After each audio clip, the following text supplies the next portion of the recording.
Hello and welcome. And I'm here today to talk to you about 3 ways that we can cope with our grief. Last video I made, which was about 10 days ago, I talked about my grandpa and somebody that I love dearly, and he has succumbed to his illness and no longer with me. And it was really hard, and it was hard to make that video. But I want to share how I've been coping, what are 3 ways I feel that are really good to help you and that have helped me.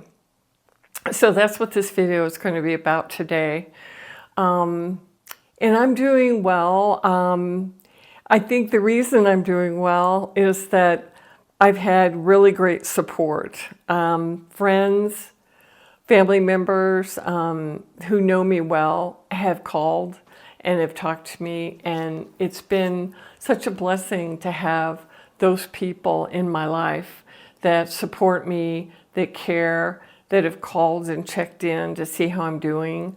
And I think that the first week and 10 days since the passing, which has now been through about 3 weeks ago, were the worst. And it wasn't expected. We thought he would recover.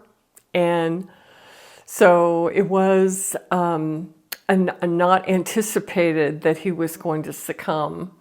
We were all hoping that he would rally, get better, and be in his own home for the rest of his time. So yes, I think friends, people that love you and support you, that you're close to, that you can talk to and just share about your grief, that's what's been really important to me. And I'm a coach and I do this for a living. And so I'm human, and I know that it's very stressful to go through the loss of someone that you care deeply about. It's not easy, and everybody does it differently. Some people get quiet and don't want to talk. I don't recommend that, but some people do that because some people isolate and tend to be really quiet. And I think that it's better if you can talk to 1 or 2 close friends and just share. That's one thing that's helped. The second thing is I have a cat, and I walk her on a leash, and I trained her to do that. And she is the joy of my life.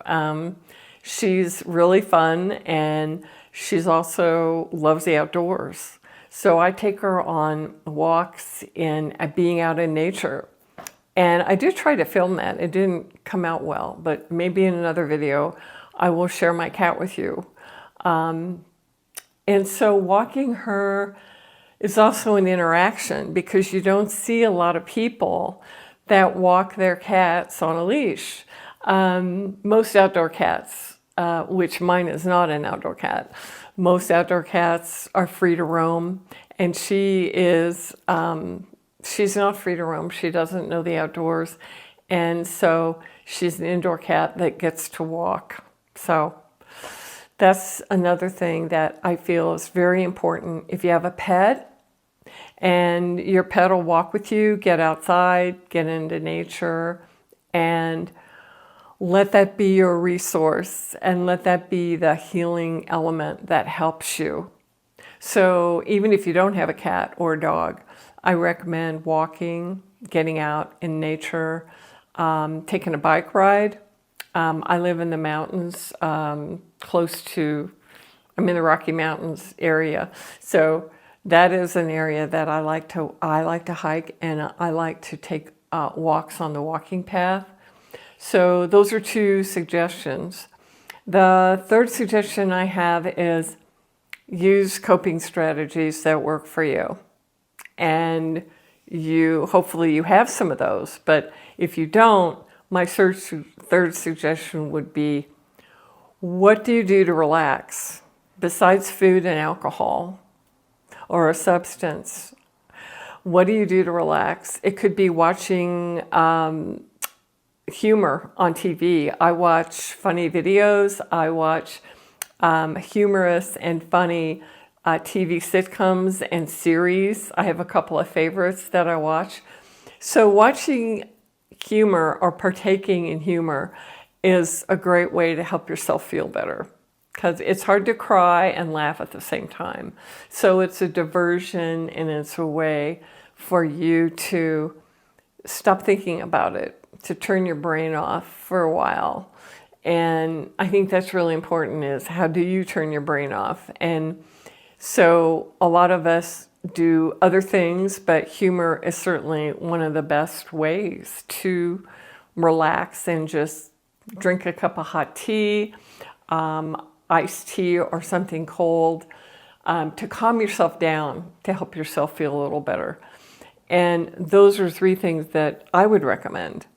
I also know that there are a lot of other suggestions I can make, but those are 3 of my top ones.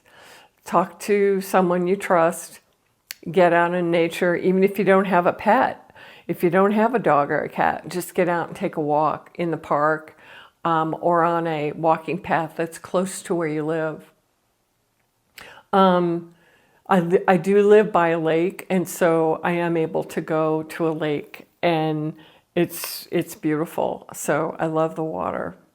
And then the 3rd thing is humor. So those 3 things, or you can also just laugh with a friend. If you have somebody who's fun that you can talk to and laugh with, that's a 3rd thing that I would highly recommend.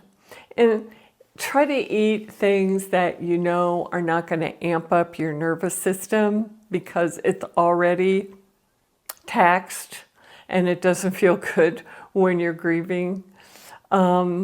I allowed myself a couple of days of my favorite comfort food, but only a short period.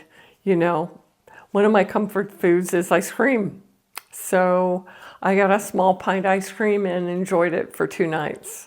And it's not the healthiest, but once in a while, especially when you're grieving, I think it's okay.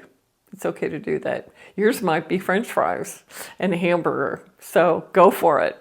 If that's something that helps you feel good, then temporarily, I think it's okay. I would say go for it.